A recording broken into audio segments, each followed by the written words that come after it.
everybody, welcome back to Scott's Quick Cash Class, and we're going to do a part 2 today on alcohol.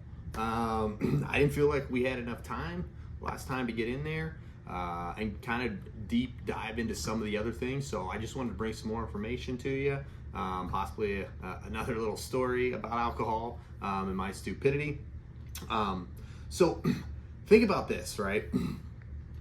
Studies show that even if you drink just 1 to 2 times a week, it can reduce your cognitive thinking, impacting decisions, and just overall not at your peak condition. So you might think, hey, Wednesday, it's hump day. I just got over, we're almost on the downside of the week. And then you go out with your friends and you tie one on, or maybe you only have 3 or 4, but then that next Thursday morning, things are really difficult when you get up and you're just moving slower and you're kind of limping into the weekend without as much energy. Maybe you go out Thursday night because you're like, oh, I can get through work tomorrow, hair of the dog.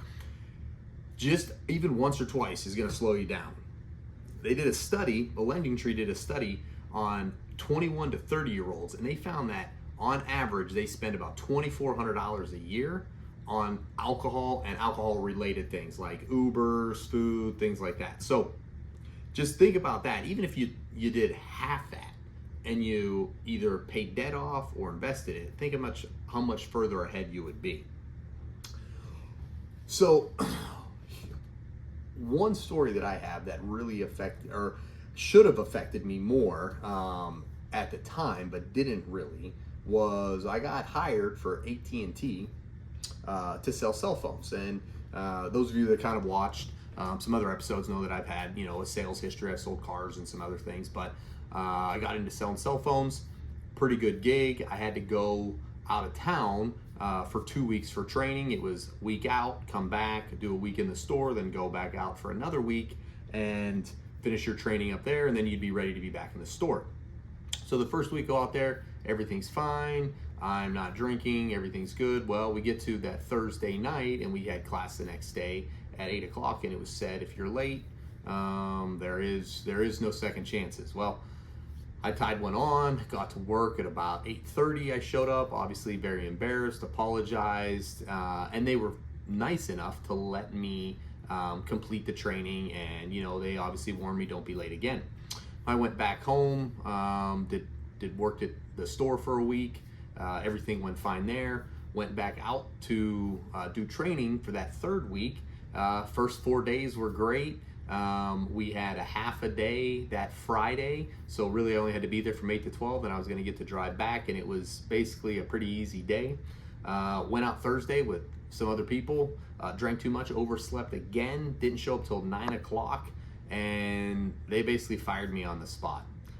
They said that I couldn't complete the training. They left me out of the classroom, and I lost a good job. At the time, I was in my mid-20s at the time. I didn't learn a lesson from it, other than like they weren't fair. I was going to be a good employee. I blamed it on other people, right? Instead of taking ownership that I had the job to do. So that was a pretty tough lesson, and that cascaded. That job would have helped at that time, helped give me a steady income and give me some structure in my life, which I needed. Unfortunately, it kind of spiraled into some other things, more bad financial decisions and more bad personal decisions on top of that.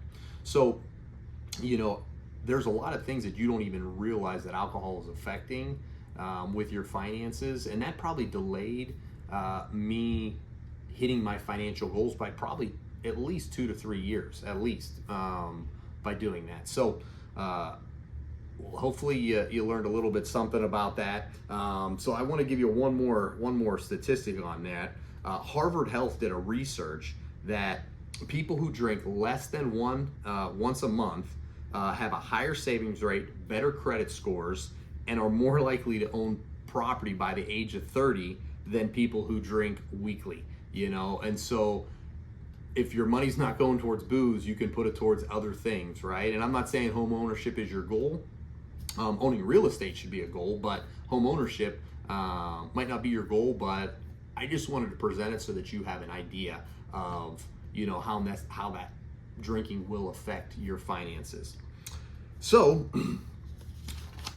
let's talk about question of the day. So, what is one financial goal that you've delayed because of your weekend habits? And how would your life look if you took 30 days and cut it out? You know, I know we have a lot of, dry January. People give it up for Lent. But if you haven't done that, just think about that, right? What's one financial goal that you've delayed because you're too busy drinking on the weekends or recovering? And then tip of the day. So I've done this with other areas of finance. I haven't actually done this for alcohol. I just knew I spent a bunch. But do this. I want you to write down, keep track in your phone every cent that you spend this next month. We're getting ready to head into July. You can wait till July or you can get started right now. But I want you to keep track of literally every cent that you spend on booze. Bar tabs, Uber rides, food that you normally wouldn't have gotten while you were drunk, because we all know we get stupid stuff whenever we drink. Maybe you bought a pack of cigarettes, who knows what else, right? I want you to keep track of every alcohol related expense. Let's say you broke something because you were drunk, that's an alcohol related expense. Write it down. Just keep track of everything that you spend on alcohol for 30 days. Then at the end of that 30 days, ask yourself, is this the wisest choice I can make with my money, or how could I do better? Because it's not about perfection, it's about improvement, right? So as long as we're making progress, we're winning. So hopefully you guys learned something. Appreciate you watching. Make sure you leave a comment, like. Never gonna sell you anything. I'm just here to help. So keep checking back in. Till next time.